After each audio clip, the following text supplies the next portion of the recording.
Assalamualaikum warahmatullahi wabarakatuh. Perkenalkan, nama saya Linda Ayu Hapsari dari Teknik Mesin kelas B. Di sini saya akan menjelaskan dan menerangkan penyelesaian deret Fourier. Kebetulan angka terakhir 6 saya genap, jadi saya pilih soal yang B. Di sini saya akan menjelaskan penyelesaian deret Fourier dari suatu fungsi periodik berdasarkan grafik yang diberikan. Fungsi ini merupakan fungsi piecewise yang terdiri dari bagian linear naik, linear turun, dan konstan, sehingga tidak termasuk gelombang kotak murni. Tetapi tetap dapat dikembangkan menggunakan deret Fourier. Dari grafik ini, terlihat bahwa satu siklus penuh terjadi dari T sama dengan 0 hingga T sama dengan 13. Dari 0 ini sampai 13. Sehingga periode fungsinya itu T sama dengan 13. Frekuensi sudutnya itu ada omega 0 sama dengan 2 pi per T sama dengan 2 pi per 13. Selanjutnya kita definisikan fungsi dalam bentuk piecewise sesuai grafik. Untuk interval pertama, dari 0 sampai 4 itu grafiknya naik linear dari 0 ke 3.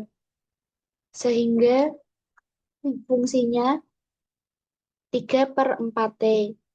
Untuk interval kedua, dari 4 sampai 0, grafiknya turun secara linear dari 3 positif ke 3 negatif. Gradiennya itu minus 1. Sehingga fungsinya minus T plus 7. Untuk interval terakhir, dari 10 sampai 13 nilainya konstan. Berarti itu datar.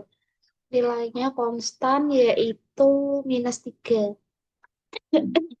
Sehingga fungsinya menjadi min 3. Fungsi ini bersifat periodik sehingga berlaku Ft plus 13 sama dengan Ft yang ini.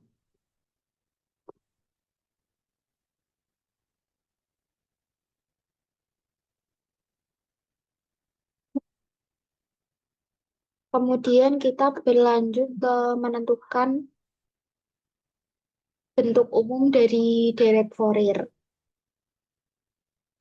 Bentuk umumnya seperti ini. Lalu selanjutnya itu menghitung koefisien A0. Koefisien A0 merupakan nilai rata-rata fungsi dalam satu periode. Rumusnya yang ini. Nah, karena fungsi berbentuk piecewise, maka integral dibagi menjadi 3 bagian. Integral pertama menghasilkan nilai 6, integral kedua bernilai 10 karena simetri area, integral ketiga menghasilkan minus 9 sehingga diperoleh A0 sama dengan min 3 per 13. Yang pertama tadi menghasilkan yang 6 ini, kemudian integral keduanya yang 0 karena simetris area, kemudian integral ketiganya minus 9. Jadi dari ketiga ini diperoleh A0 sama dengan min 3 per 13. Kemudian selanjutnya kita menghitung koefisien AN. Rumusnya AN yang ini. Integral ini juga dibagi menjadi 3 bagian sesuai interval fungsi. Pada bagian yang mengandung T digunakan metode integrasi parsial.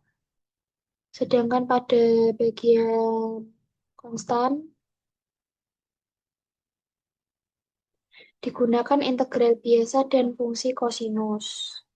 Berarti yang ini, yang integral 2.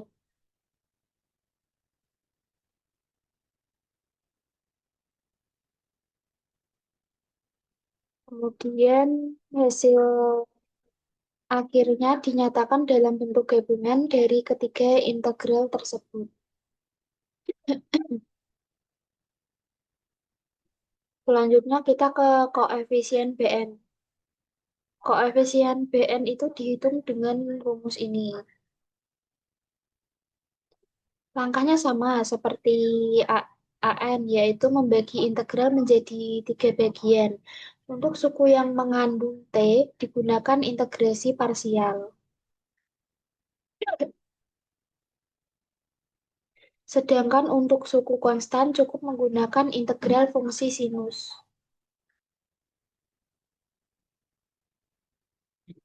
Nah, kemudian ke bentuk akhir deret Fourier dari fungsi ini tuh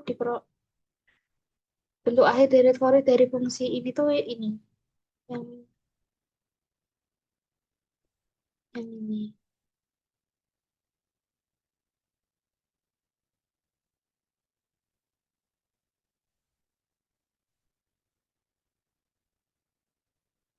Kemudian,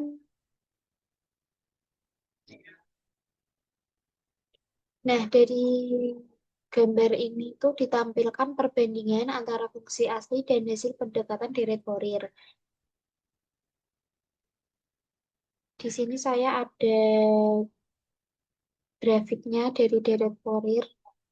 Garis biru itu menunjukkan fungsi asli yang berbentuk piecewise, yaitu terdiri dari bagian naik linear, turun linear, dan bagian konstan dinilai negatif.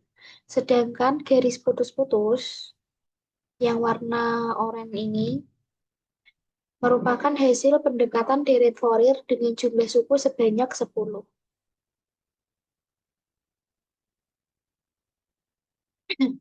Nah, dari grafik ini terlihat bahwa secara umum deret Fourier sudah mampu mengikuti bentuk fungsi asli dengan cukup baik, terutama pada bagian yang berubah secara linear. Namun terdapat sedikit penyimpangan pada titik-titik diskontinuitas atau perubahan tajam. Misalnya pada saat fungsi turun ke nilai -3 dan saat kembali naik di awal periode berikutnya. Fenomena ini dikenal sebagai Gibbs phenomenon, yaitu osilasi yang muncul di sekitar titik loncatan pada fungsi ketika dipresentasikan dengan deret Fourier. Meskipun jumlah suku ditambah, osilasi ini tidak hilang sepenuhnya, tetapi akan semakin mendekati bentuk fungsi aslinya.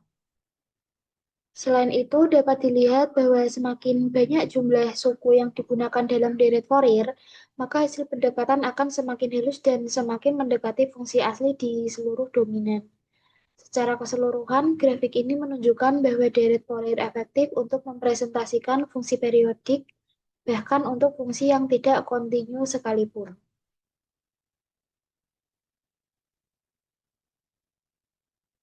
Baik, terima kasih. Seperti itu penjelasan dari saya. Kurang lebihnya mohon maaf. Terima kasih.